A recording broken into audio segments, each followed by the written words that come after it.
All right, welcome to this week's BLT on Rye. You are here with your hosts. And B4, oh, my books are gone. What do I say? You just said books. Average. I'm L for leading cause of death. Oh, wow. And I'm T for Trouble in Paradise. Now, Go. I was going to say, before we get into the format, we have to have a conversation with somebody. Yes. What? That's the thing we were talking about before, which was Tori what was popular at Tori's school. Claiming the killers were underground in the year 2010 in Wyoming. I knew it because the two girls who went to my school, who were both Mormon and weird, my brother dated one for a hot while, knew the song Are We Human or Are We Dancer? And that was the only interaction I had with them until much older. I guess that's so strange to me because I felt like when I graduated high school, like, they were one of the biggest bands on the planet. What was like the popular stuff at your school? Like, what was hip? Oh, it was very like top 100 charts, like Yeah, Lady but Gaga, at that point the Killers Kesha. had I'm gonna say at that point the Killers had like 4 songs in the top 20. LMFAO. That was. Can I tell you guys the story about LMFAO? It's not really a story. It's more of a statement of fact. Okay, go ahead. For the first 2 years of my college life, anytime you would ask anybody, like, who's your favorite band, they would say LMFAO. That is sad. And I feel like it was like a lot of people, like at the time, it was like a very cool answer. Was this like a bit that everybody was in? No, I mean, I think that it was just like, because like if you were at a party and somebody played LMFAO, like it's great party music. So yeah, and they wanted to be the cool kids that go to lots of parties, so the music they listen to is LMFAO. Huh? That feels very sad and like a person who is empty of substance. So in 2004, the Killers had their album was number 7 on the U.S. Billboard charts. And in 2004, I was in middle school? In No, I was in elementary school. In 2004, you were in elementary school? What grade was I in 2004? So they were hardly even underground when you were in elementary school. I think I would have been in 6th grade. Okay, so I think underground was the wrong word. I think retro. Oh, God. Okay. Yeah, well, that took a different turn. Ouch. Does that hurt a little more? Did you just rope-a-dope us into hurting us? That was so mean. Tori has used confusion on us. We hurt ourselves in confusion. Ooh, hang on one sec. Oof. She was like, I'm going to tell them it's underground, and we'll wait till we're recording, and then tell them how old they are. Oh, man. What? I swear there was something the other day where I was like, Jesus, why am I old? Nah. Not important. So, you ever think about back to how it's been 10 years since you graduated high school, and that's weird. Well, it's going to be 10 years since I graduated high school next year. Luke, you're gonna hate me. What? I hit pause. Oh, well. So none of that play recorded? no. Okay, so the weird thing is, the undo for pause was not play, it was to hit pause again. Are you recording now still? Yes. Okay. Well, I'll figure it out and chop it together. So, if you're listening and you're like, what was that? That's what that was. Anyway, back to regular format. We picked things for each other to listen to. 3 albums this week.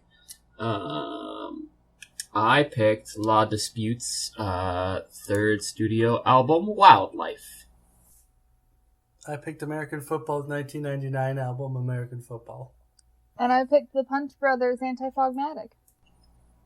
Alright, who wants to go first? I'll go first. Okay. So I picked American Football, the album American Football. They are a band from what's that town called? They were a college band in, I want to say, Champaign, Illinois, at the University of Illinois when they recorded this. They never intended to do anything beyond this album. I think they were 4 days away from moving away from that town, and they had just said, like, let's record all of our songs, so, like, we have them. And then the lead singer, his brother, had, like, a recording contract at Polyvinyl Records, so that's where they recorded it. And they, like, I mean, they didn't know what was going to be put out, but they were, like, kind of like, this is the last thing we're going to do together. And it became, like, an underground hit. So they reunited 19 years later and have since put out 2 albums. But this was the only album that was supposed to ever be released. And it's like a mix of emo and math rock. Yeah. Did you say math rock? Math rock. Yes, math rock. My favorite genre of music. It's very like MATH space ROCK? Yes. Yes. It's based on a lot of like virtuoso sort of playing, weird polyrhythms, doing just like a lot of music theory sort of stuff. Did you notice that none of these songs are in 4/4, Tori? Oh my god.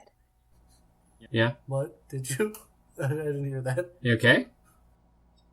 That there was something slightly off about the whole album and I couldn't place it, and I bet that was it. There you go. Because I listened to it and I was just like these are good, but there's something. All of them. I fuck with 4/4 time, y'all. Nah, don't. Benny, have you ever listened to the Dillinger Escape Plan? I have not, but I hear that they're also mathy in a way. Yes, they're very mathy, but a lot heavier, I think. Yeah, Go for it. I was gonna say I wouldn't describe American football as being heavy at all. Yeah. No. What were you gonna say? They gave me a very similar vibe to that. The one specific song that they reminded me of was Short Fictions. Don't worry, I'll edit this crippling silence out. Get bent. There's a song like that's like do do do do do do do. Do you know that? What song I'm Really talking about? Like You by Short Fictions? Yeah, that I got a lot of that vibe from this. Yeah, I would say American Football is one of the most influential bands in emo. Like, definitely, not for like that kind of third wave that was Fall Out Boy and Panic at the Disco, although I'm sure they liked it. But definitely, like, the emo that's currently happening now loves American football. The turtlenecks and depressed sad boy hour emo. Did you just say sad boy? Yes. I am so proud of both of you. I know we joke a lot about like how you're the young little kid and we don't know anything and we're like, what's a TikTok? But like, I'm on the internet more than you. I would highly doubt that. I think you are probably doing more things on the internet, but I am never not on the internet. And I am not joking.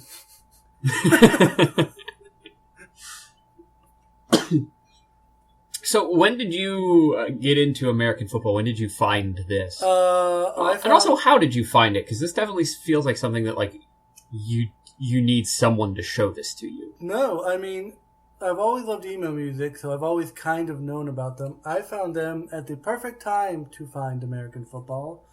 I was maybe 20 years old going through a breakup, and I heard this album and was like, oh my god, I've made this album. Somehow I traveled back in time, and I recorded all the things I was feeling, and now I just get to listen to it. Yeah, it felt like the theme of the album was like a breakup, but also for a portion of it, the author or the speaker like in this relationship that's dying and is like, we should probably break up. But, we'll let it simmer for a while. What I enjoy about this album is the lyrics are very sparse. There's not a lot of them. You know what I mean? Like, every song maybe only has, like, 5 or 6 lines, really. That's not true. Yeah. But, like, you know, there's large spaces that don't have lyrics. And none of the lyrics are really ever sure of anything. There's never any, like, big declarative statement. It's all, like, maybe this should happen, I don't know, whatever. You know what I mean? Mm. Yeah. Like, it's very, like, I would say the most popular song is Never Meant.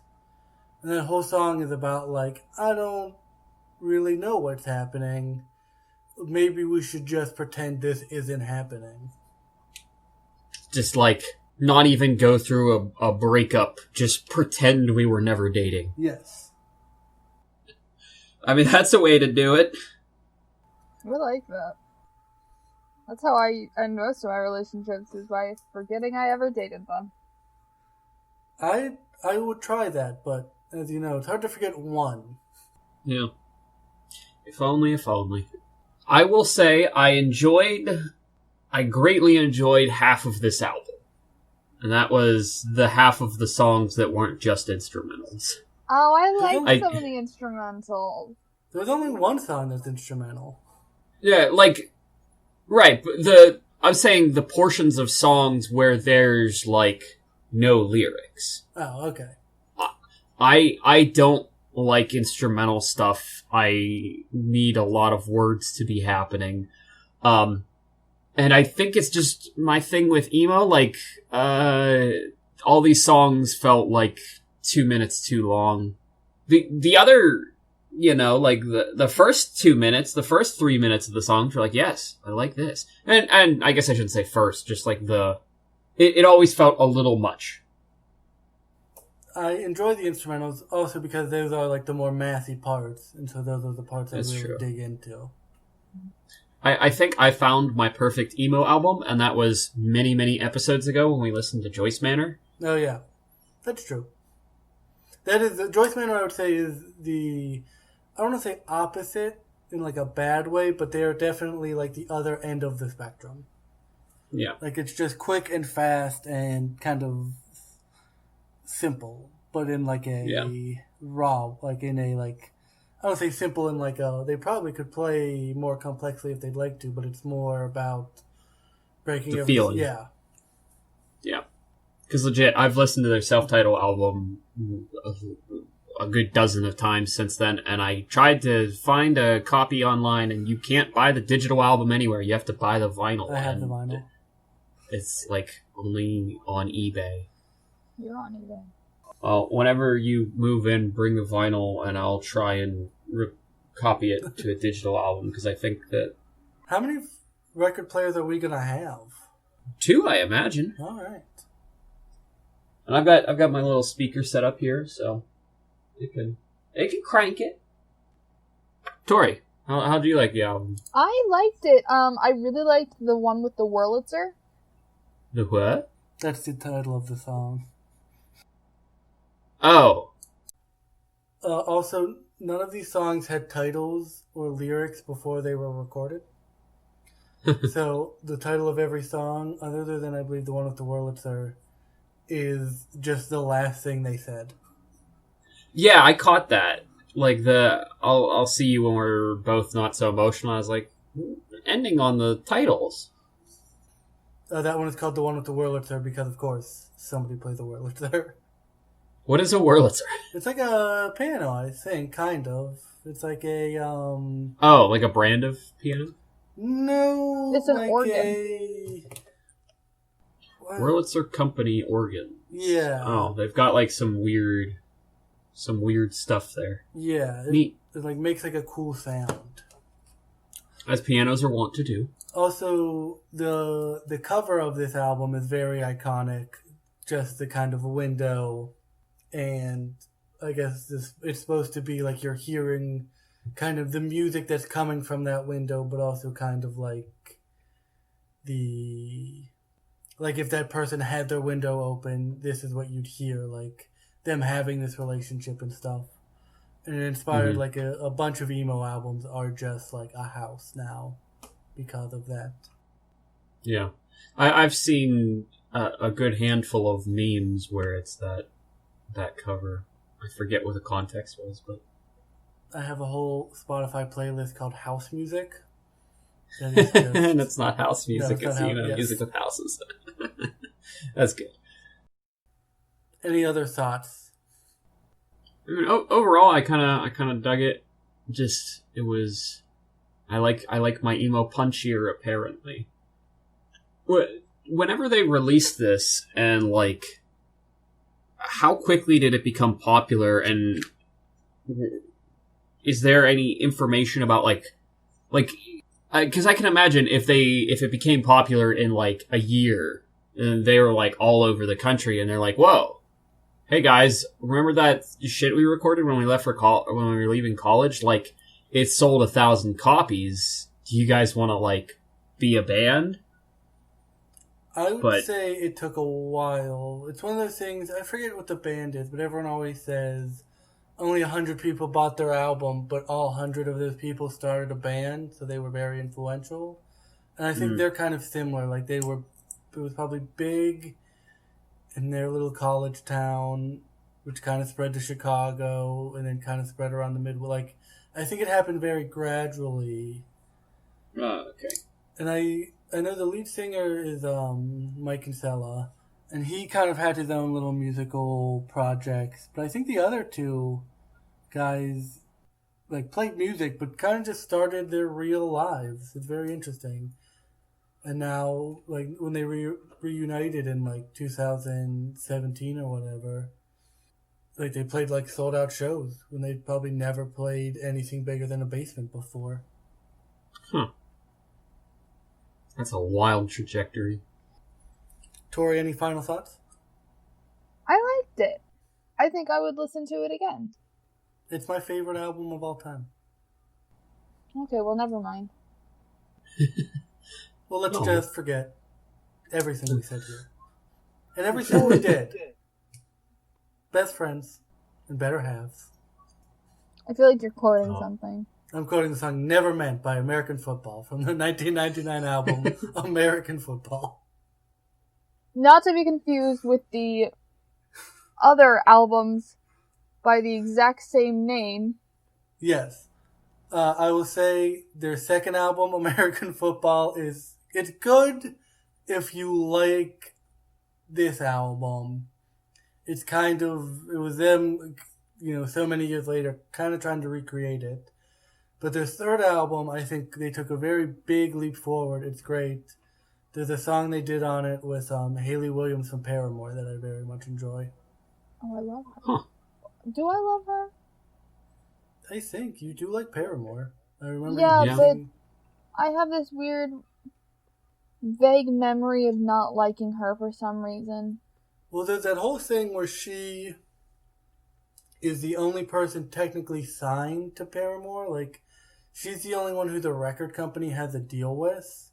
The rest of them are considered studio musicians. Musicians, yeah. But I guess... And I think at one point they, like, left or was like we're gonna tour. Well, we don't really want to tour. Okay, you're out. Wait, you can't kick us out. We're Paramore. Nope, I'm Paramore. Sort of situations. I mean, don't quote me on that because I don't know for certain, but I do remember hearing something about that. I think it wasn't even all of them. I think it was one of them, and the others are saying like, yeah, she's the only one signed, but we're treated like members of the band, and we're just not paid as much. I guess that's not really treated like, but that. Like, creativity-wise, we are a band. It's just... Yes, but we get treated less than members because we have to do the work, but don't get paid. See, that tracks. Well, fun. She also dates Chad Gilbert from New Found Glory, and every time I see New Found Glory now, I think of that... And that... What's that podcast you had to listen to, Luke? 1 Minute to Pod Night? Pod Minutes to Cast Night, yeah. When they talk about New Found Glory and they go, 4 guys, 4 divorces. Is that the song? So there's a song that's like, the one I live in an untold story. Is that them? I have no idea. It could be. I'm not. That's not a Newfound Glory song I think of, but it certainly could be. Did you ever get around to listening to the Pod Minutes episode with the Punk Goes Crunk? Yeah, I did. Oh, that was pretty good. Very mean to it. I believe that's where they talk about Newfound Glory, because they have Tennessee on that. Oh, right. The song they should not have covered. Yeah. I think that album was an exercise in should not have covered. You can cover Hey Ya. Whoever covered Hey Ya is the only one who comes out of there looking okay. Yeah, that crunk classic, Hey Ya. That's true. Now, when you say crunk, do you mean Crunk from The Emperor's New Groove? Isn't that Kronk? Or is that just her pronunciation? No, I mean, it's Kronk, but... Pull the lever, Kronk. I have an important follow-up question to ask about our earlier conversation, and it has to do with Kronk. Yeah. Tori, at high school, or at middle school, or I guess it would be junior high and high school dances, how often was the song, that Little John song played? The, To the Window, to the Wall song? Wait, who played? So at least that's stable. That one. Hold on, who played that, Low. Benny? Well, it's him and the Yin Yang Twins. Who? Who in the Yin Yang Twins? Little John. Okay, because I thought you said Little John Tron, and I was like, an interesting portmanteau. I could have stumbled over my words a bit, but I meant to say Little John. So John Tron is like a YouTuber, a problematic video game YouTuber. Yeah. I don't know any YouTubers. Okay, so it wasn't like you. It was literally a slip of the tongue. Yeah. Gotcha. Yeah. It's wild that they let I don't know them play that at. They played it. Good. I went to a Catholic junior high, and they played it at every dance. I don't think they understood what it meant. Yeah, they're like, skeet, motherfucker. Well, okay, I'm sure they played some sort of edited version that didn't have that part in. Yeah. They played that at every dance, and they played Yeah by Usher. Yeah, we had that one, and we also had, Shawty had them apple bottom jeans. No, the Nelly song, yeah. Boots with the burn. That's a banger. That is. Hell yeah, it is. That was my jam in middle school. Like, they would throw that one on, and I would be like, clear the fucking floor. I imagine there's more country in Wyoming, though, right? So speaking of Smash, which my roommate and I are watching, so she knows, like, all of the, like, Smash numbers, like, the songs from Smash. And then one of the main characters is from Iowa and goes back for a baby shower. And the one song my roommate didn't know, I was screaming, and it was, 'cause I'm a redneck woman, I ain't no high class bro. Hell yeah, yeehaw! So. That's very funny. I had a good time. Which is better, Smash or Glee? Smash. Oh my god, have you guys heard about the Glee star that's missing? Naya Rivera? Yeah. Yeah. Oh, yeah, like her 4-year-old child was found in a boat on the lake and she's just gone. This is a weird story, but so do you guys know Risk Legacy? Yeah. How you can name countries? Mm-hmm. So my cousin loved Glee, so when she got to name a country, she named it Naya Rivera Stan. Have you, by any chance, eliminated this country? No, it's still. I believe it was Europe, so it's still on the board. We did in that game nuke. I believe it was somewhere in Southeast Asia because I always would come up from Australia, so they wanted to limit me. So then I was just trapped in Australia. That was a fun game, but yeah, I can't believe she's missing. Yeah. Has Big Sean said anything about it? Didn't they used to date? I have no idea. Do you guys know the Big Sean song where he's like, my baby girl's on Glee and shit, probably making more money than me and shit? No. No, I don't know that. You know what's funny? Like, thinking of that and tie into American football, we were talking about, me and my friends were talking about Tom Brady, and like, oh, why doesn't he retire so the Patriots can stop winning, please, for the love of God. And someone was like, well, he's making so much money. And we were like, I wonder how much money he makes compared to his wife. And the answer is significantly less. Like, around the rest of the world, everyone knows Tom Brady as Giselle's wife that plays that ball game in America. That's very interesting. That may be a little bit of hyperbole, but... How much does Tom Brady make a year? Oh, I forget. Tori, what would your guess be to how much a football player makes in a year? Too goddamn much. Like, if you had to actually guess, though. I don't know. I don't understand how money works. 3 Bitcoin. How much is a Bitcoin worth? I think currently about $9,000. As you know, I could not access it.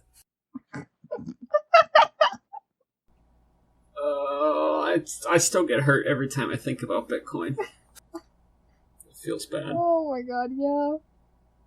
I think that you both have bad memories of Bitcoin. What was yours, Benny? We're not telling that story. Oh. That could be an off-mic story, but we're not telling my Bitcoin story.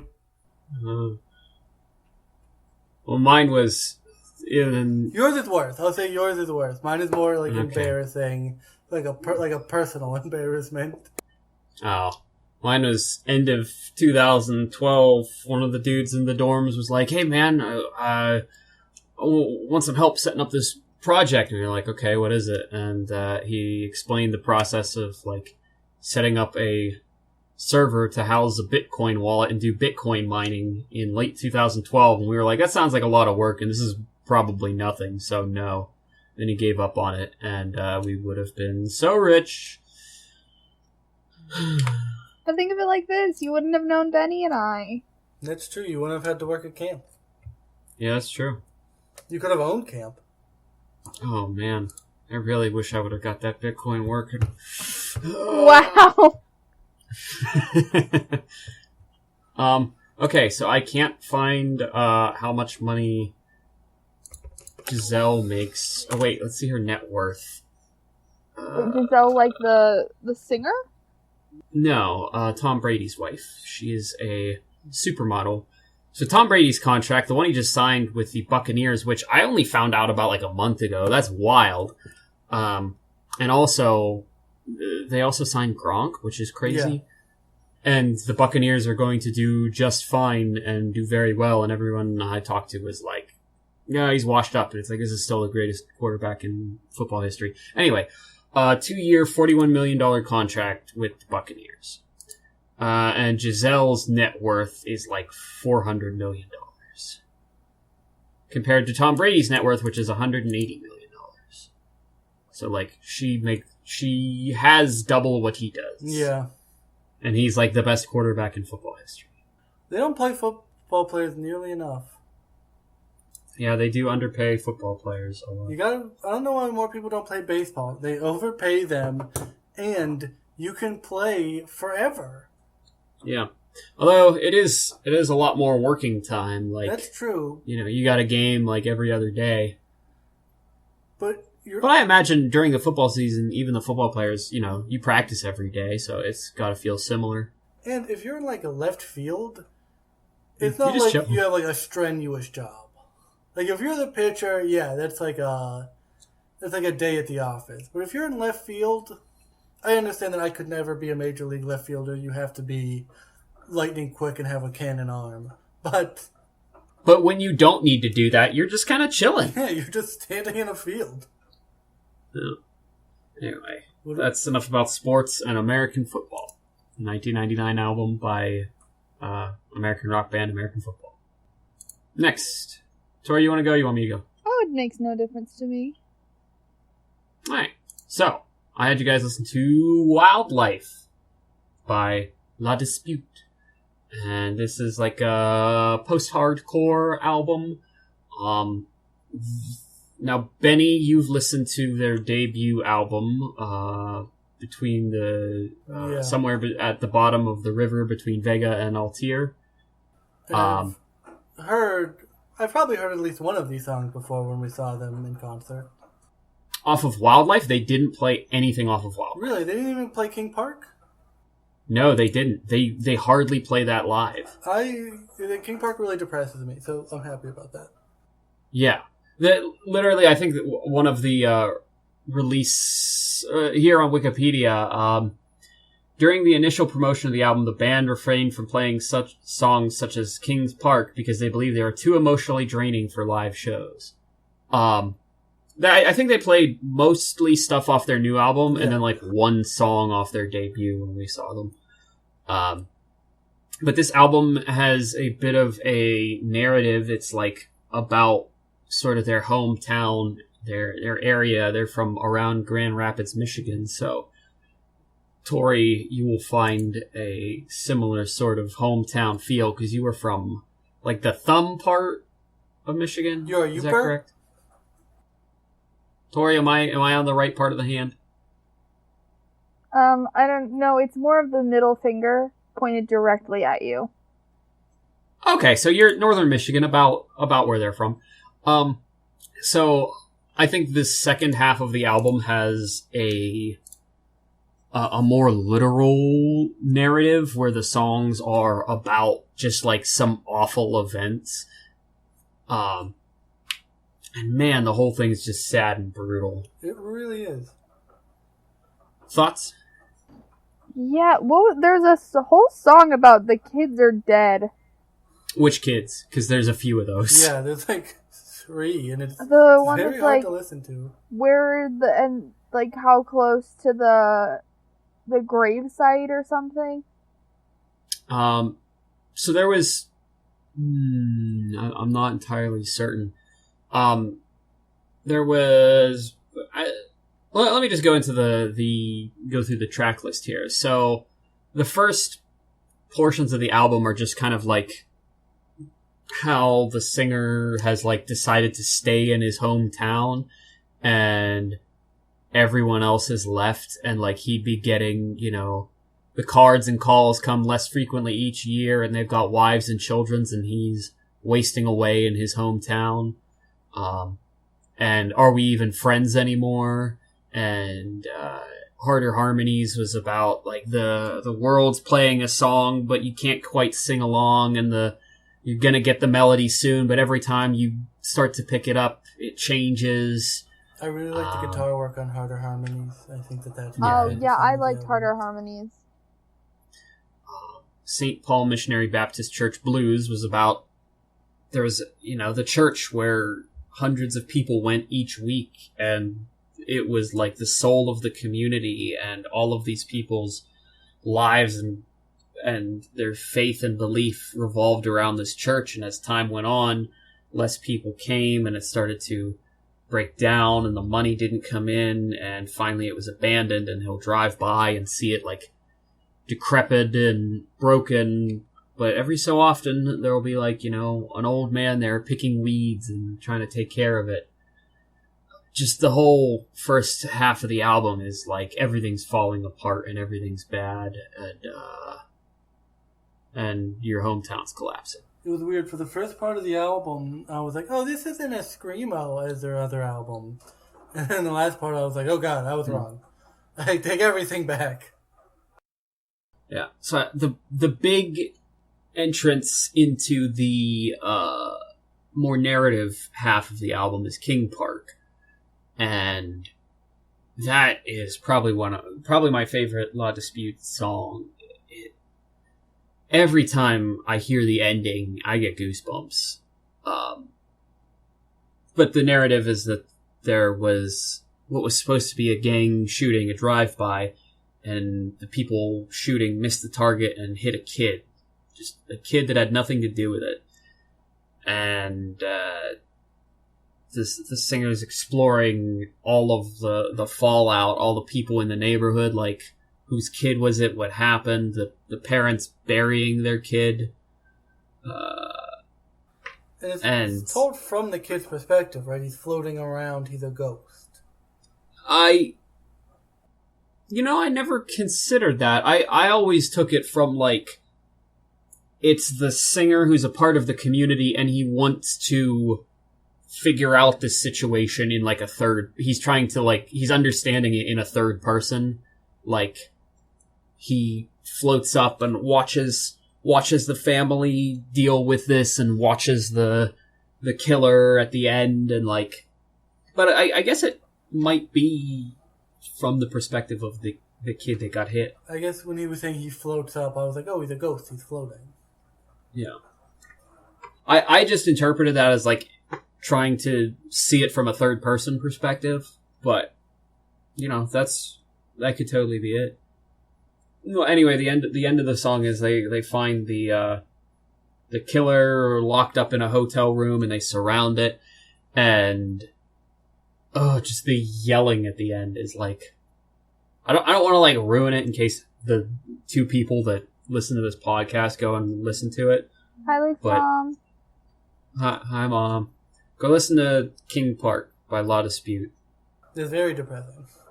Yeah. I would find that song hard to listen to again. Yeah. Not out of, like, musically. Like, I enjoy it musically. It's very emotionally draining. Yeah. The one I saved to my Spotify is Safer in the Forest / Love Song for Poor Michigan. That is great. That one is very good.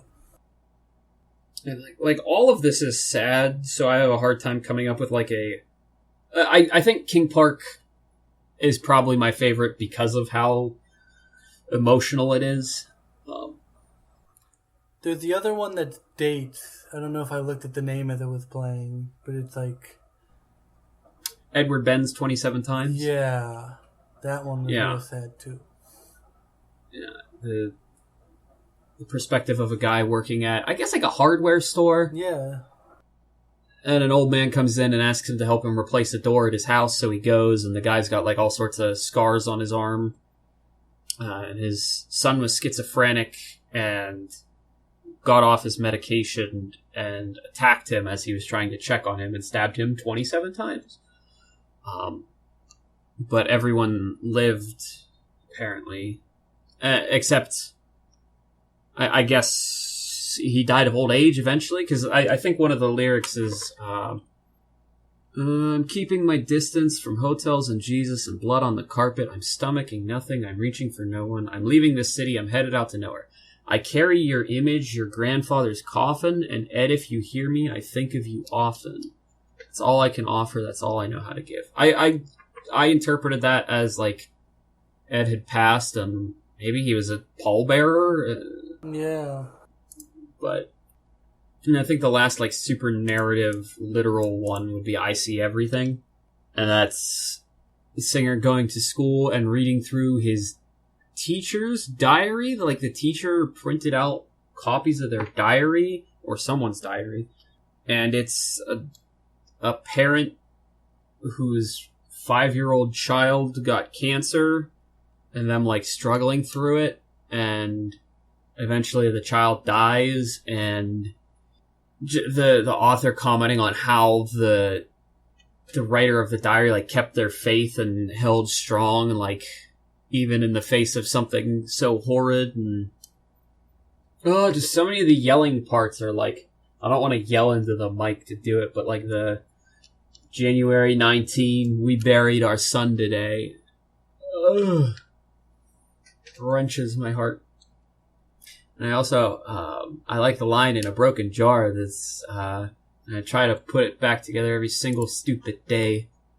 Just, I don't know, just the way he says it. He's like, every single stupid day, the jar! I also noticed he says darling a lot less on this album. Well, because I think the narrative of Somewhere Between At the Bottom of the River, blah, blah, blah, was a combination of I want to say like a fairy tale or like an old story about, Yeah, I think that's like a myth or something. Like, it's like the River Vega, like it's some sort of ancient myth. Yeah, and it's like a combination of that and,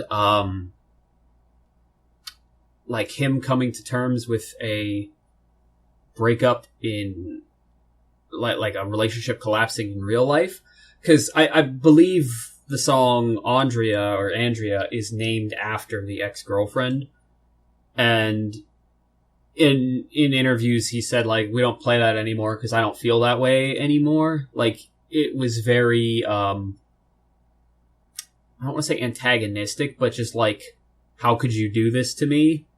And now he's like, yeah, I mean, it's been enough time and I'm kind of not feeling that way anymore, and it's very hostile. So he doesn't play it, at least if I recall. That's good that he learned and grew. Yeah.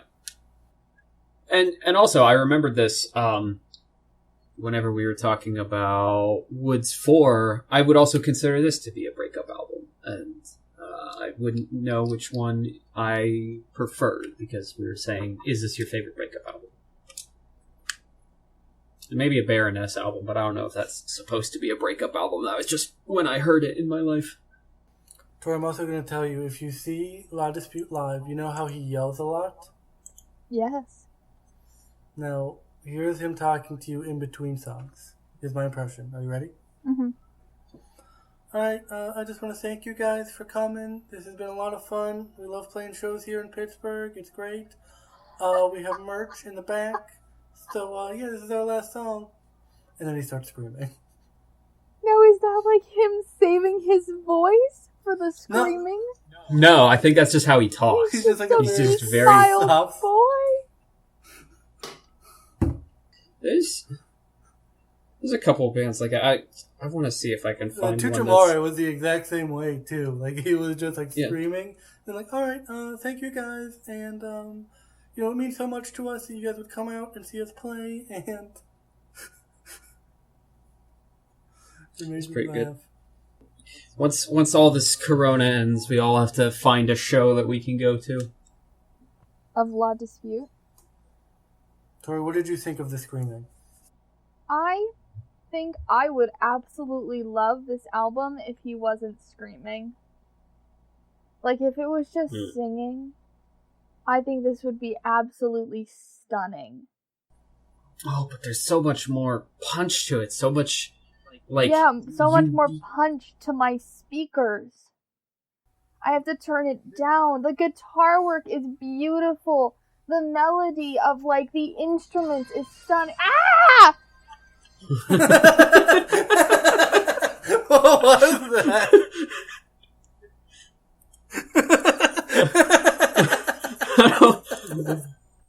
I tried to pull up the Punch Brothers Wikipedia page and I clicked on an ad. Okay. Well, in that case, Tori, I think you'll like their most recent album, which had almost no screaming, I think. But there's just no way that, like, if you get to the end of King Clark and he's just singing, like, just singing with a melody, like, can I still get into heaven if I kill myself? Like, it just hits so hard. Yeah, okay, but I think a haunting melody would hit harder. I think you're both making good points. I'll think you are here. Being a coward. Choose the correct side, Benny. Punk. I would like... I'm going to further commit to the middle and say I'd like a version with both. I'm a radical centrist on this issue. That's a thing, right? Well, honestly, I think then Panorama is the way to go, which is their most recent album. Yeah, there's not a lot of yelling on that. Alright, so, last thing we listened to. Tori, tell us about... the saddest thing we listened to. So I chose the Punch Brothers, Antifogmatic, and the Punch Brothers are, like an alternative bluegrass group, headed by Chris Thiele, who is very, very nice. This was like one of the first CDs that I owned. And I have his signature on it. He's, like, very big in the bluegrass community. He's, like, a famous mandolin player. His grandma lives in the town over from where I grew up. I completely forgot that. Like, I saw one of their concerts in Whirlwind, Wyoming. And his grandma lives there, or lived there. I'm not sure of her current status. But the Punch Brothers are, oh man, they move in and out of members fairly often. Like, Chris Thiele is, like, the They're Punch not brother. brothers? What? I assumed that this was a group of brothers. No. Okay. No. But, this album was released in 2010. Yeah. Antifogmatic is named after a type of 19th century alcoholic drink that was meant as a cure for the effects of fog and other inclement weather. Huh. So you drank it and the weather got better? No, so you would drink, like, it's like generally like rum or whiskey, and you would like go, like, drink it before you would go to work to stave off, like, the effects of bad weather. So I came up with a very good description for what this music, like, when I listened to it, I was like, oh, this is where I imagine hearing this music. And it may sound condescending and mean, but I don't intend it as such. So, have you guys ever been to a wedding where, like, the couple coordinated their first dance, like, took a dance class and, like, prepared a dance? Yes. Okay. So this album, Something Off Here, would be that dance if the bride or if the groom had an obnoxiously overwaxed handlebar mustache and like a tweed vest, and he wore them to the wedding. And then this is what they're going to dance to. I guess I understand where you're coming from with the, like, handlebar mustache and tweed vest. I don't know, like, I guess it didn't... Because I interpret those as being ironic, and this album did not feel ironic to me. It felt very genuine. Yeah, no, I don't think of those... I guess those could be ironic, but when I think an ironic handlebar mustache, it's like on a deep V-neck dude with a coffee in his hand at all times and like a newsboy cap. And this handlebar mustache is very much not ironic. This is a functional one. It's for his job. Yes. This, to me, I was going to describe this as like the music the Lumineers think they're making. Does that make sense? Yes, that feels very right. Because I think that they're like this is a lot better than what the Lumineers are doing.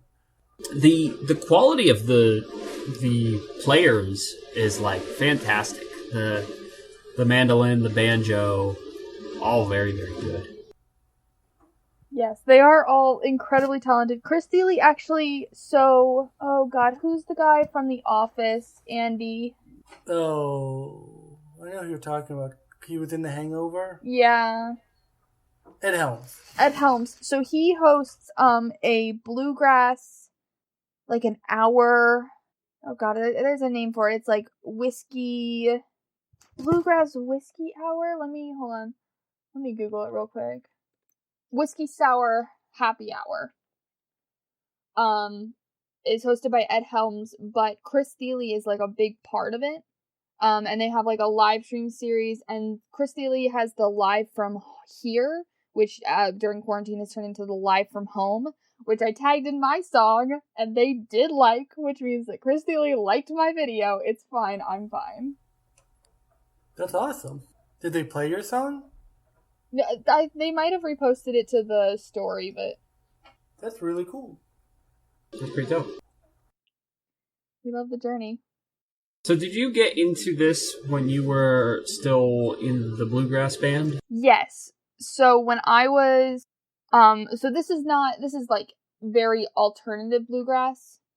I was like in a bluegrass band that was very like... Traditional. Yeah, Earl Scraggs, like very much like banjo heavy, we're going for it. Foggy Mountain Breakdown, like all of that. And so this was like my almost rebellious stage I was like, I love the Punch Brothers. How did the other members of Tori Anderson and the Prairie Grass feel about? Were they like, ooh, she's listening to the wrong crowd? No, they just didn't let me do any of the songs. I was also like 10. Oh. I was easily outvoted. Yeah. But so we did like this Grand Targhee bluegrass camp. Though it was basically like a big jam session, and it was in the Targhee Mountains. And Chris Thiele was like doing the concert because afterwards it's this big music festival, like this bluegrass festival. And then the group plays the first night, and so we got to play with Chris Thiele. He was like up on stage with us. It was so cool. And like I just remember I saw him backstage when we were like getting ready, and I was so small and so young. And my instructor for the weekend, who I'm still friends with on Facebook, is like friends with him, and so went over to like talk to him and say hi. And I just went up like with the instruction. I was like, hey, can I ask Chris Thiele for his autograph? And he was like, I'm not gonna ask him for you, so you gotta go ask. And like walked me over, like was like, this is Tori. She would like to ask you something. And I was just like, can I have your autograph? And he was like, yeah, absolutely. Here you go. Aww. And I was so excited. Did he have a handlebar mustache? No. Okay, that's fine. He was very cute, and now he's still fine, but he's like, he looks weird. I don't know, it's like kind of my type though. I now need to see a picture of him. I'll send one in the group. I mean, I wouldn't call him unattractive. No. All of his like... He's not what I was picturing. Yeah. Okay, but you're not looking at his They played on the Dave Letterman show with Steve Martin guesting on banjo. That tracks. He does love to play the banjo. Yeah, he's like... I want to say he was nominated for a Grammy for his album. Yeah, let's see. Steve Martin is on a good handful of albums. 2 of them went platinum, 1 of them went double platinum, and 1 of them went gold. Oh. Are those comedy albums? 1 is a comedy album. Oh no, those are both comedy albums. 1 of them is Sgt. Pepper's Lonely Hearts Club Band soundtrack. Yes, he was in that movie. The Crow, New Songs for the 5-String Banjo is the one I was thinking of. It won the Grammy for the Best Bluegrass Album. Yes, so Steve Martin has a Grammy. I would say my favorite song on this album was probably Rye Whiskey. That feels like it was probably the single. I love that song. There's not really a song on here that I'm like, I don't really like it. My favorites are You Are, Don't Need No, Alex, Rye Whiskey, Next to the Trash, and This Is the Song. This is going to sound maybe petty, but I swear to God it's the truth. I couldn't understand him most of the time. Sure. You're gonna say that. Yeah, that's what I'm saying. Like last week, you hit Tori with the it was just making noise at me. This week, I'm gonna hit her with the I couldn't understand what this man was saying. Like whenever it was, I think once he hit a certain pitch, once it went so high, it was like, no, you lost me. I have no idea what's happening now. I think I could understand what he's saying. I think sometimes I was just kind of feeling it, not listening to the lyrics, but I think if I wanted to, I could have understood him. Yeah, I think most of the time I was just like listening to the music too and just feeling it, but there were some times where I was like, what's the narrative here? And I focused in and I just could not pick out words. Apparently they have one of the bonus tracks is a Radiohead cover. Well, Which Radiohead song? Packed like sardines in a crushed tin box. I don't really know much Radiohead. I don't know why I asked that. I sent in the Discord their cover of Reptilia. Yeah. Which is my favorite cover of the song. Yeah, we were talking. You have like a tier list of Reptilia covers. Do people cover Reptilia that often? I would imagine. Yes. Was that a big song? I also told you, like, when I was in college, we had this shared Spotify that was covers of songs, and the rules were, like, you could only have one like one cover artist can only have one song, and there can only be like one of each song. So there were like these like arguments of like, well, this is the better cover. Well, this is the better cover. Yeah, I think that did come up. I remember talking about that now because I was mentioning the bracket challenge we had that kind of stopped when Corona hit, but we were on cover songs.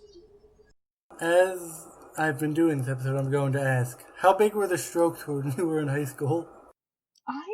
Okay, so here's the issue, is that they could have been huge, but at least in my, like, group or my... Yeah, like no one up in northern Michigan had heard of them. I mean, they probably had, but it wasn't... Like, wasn't what we were listening to. It was like, save a horse, ride a cowboy. Dun, dun, dun. No, I'm kidding. It was Carrie Underwood's Before He Cheats on repeat. I did win a radio show once where I got the, like, now that's what I call country. God, I don't even know which season it was, like, or which album it was. But it did have Suds in the Bucket, which I made the bluegrass group let me do. That was my one. Who's Suds in the Bucket by? It's like an old one, isn't it? Sarah Evans. Well, she was in the backyard, say it was a little past 9. When her friends pulled up a white pickup truck. Folks should have seen it coming, it was only just a matter of time. Plenty old enough. And he can't stop love. I have also a very important question for both of you. How big was Dave Matthews Band at your high school? Not. 0. I want to say the biggest band. The biggest band among... Wait. At Gateway, there's different communities. So the biggest band among the community who took the, like, middle track classes. You know what I mean? Like, who didn't take the honors and who weren't in, like, I don't remember what they called the lower track. Ours were mainstream. Wait, what songs does Dave Matthews do? Crash Into Me, Ants Marching. The album that came out when I was in high school was called Big Whiskey and the Grugrux King, and it had a song called Why I Am and Funny the Way It Is. Okay. I can't tell you how many conversations revolved around, like, who are you going to Dave with? Like, which nights are we going to Dave? He was on Live from Here with Chris Steele. I thought he was the guy that's like, with a little bit of chicken fried. Cold beer on a Friday Cold beer on a Friday night. That's somebody else. Zach that Brown is, Band. Yeah. People do like them. But Dave Matthews Band was like, he's like a jam band. He's kind of like, he's not exactly like Fish, but he'll jam like Fish. I only ever really heard of Dave Matthews in reference to it was like the most basic white guy frat boy thing. Yeah. Maybe not even quite frat boy, just kind of like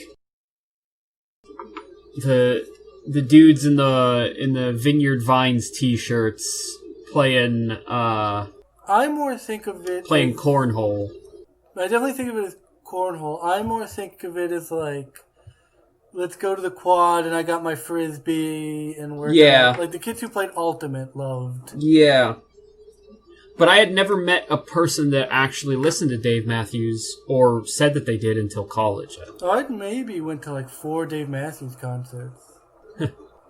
We like drove to see him in Virginia. I wasn't like that big of a fan, but what it was me and my cousin were going on vacation in Virginia. So like we just kind of like went.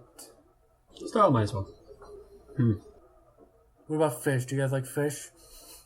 No. Yeah, I like it grilled. I like salmon. So is fish with a pH? Well, I don't. Well, you gotta have the right pH, or else the fish are gonna get sick.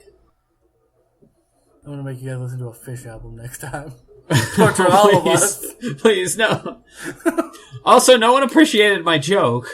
I did. What was your joke? Okay, fine. Fine. I was trying to think of what the most torturous pick would be. That like, what is something I would not that I watch but I would not want to subject another human to. And it would definitely be an episode of First Take. I would probably have to pick Brett Dog 59. Tori. What was the question? What's something that you like subject yourself to, but that you could never subject another person to? Like you could never make it a pick here. Like my example is the show First Take, which is a sports debate show, which is I watch every day and it's awful and I hate it. But for some reason, every day I'm like, ooh, First Take, I'm gonna watch this.